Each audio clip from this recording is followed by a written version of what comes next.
What if I told you that the people who say you should be the protagonist of your life are wrong? But why, you might ask? Let me explain. Think about it.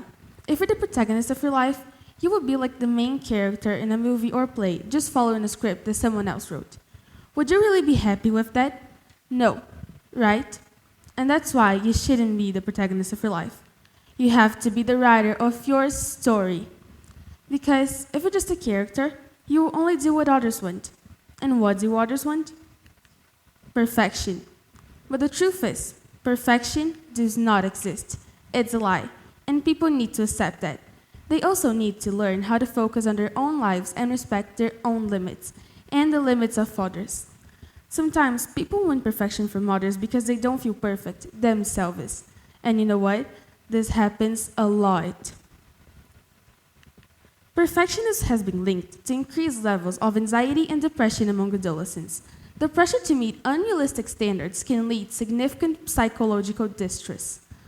Also, I did some research in APA, the American Psychological Association, and this is what I discovered.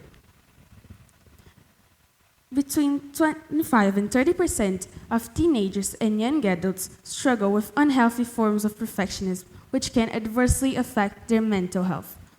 Also, CDC, the Centers for Disease Control and Prevention, shows that a significant majority of high school students, approximately 85%, reported having felt peer pressure, highlighting its pervasive influence during adolescence. Now, I'm going to tell you a real story about Michael Jordan. When Michael Jordan was in high school, he didn't make the basketball team because the coach thought he wasn't good enough. But instead of giving up, Jordan worked harder and practiced every day. And look how he is today. If he had listened to what the coach taught him, do you think he would be what he is today? Now I'm going to tell you a story that happened to me last year. We had a physical education class and we would play soccer. I was always the goalkeeper because that was what the girls told me to do. I was always the goalkeeper because that was what they told me to. And I wasn't good at soccer and I've never practiced. So I just thought that if I did what they told me to, they wouldn't be mad at me.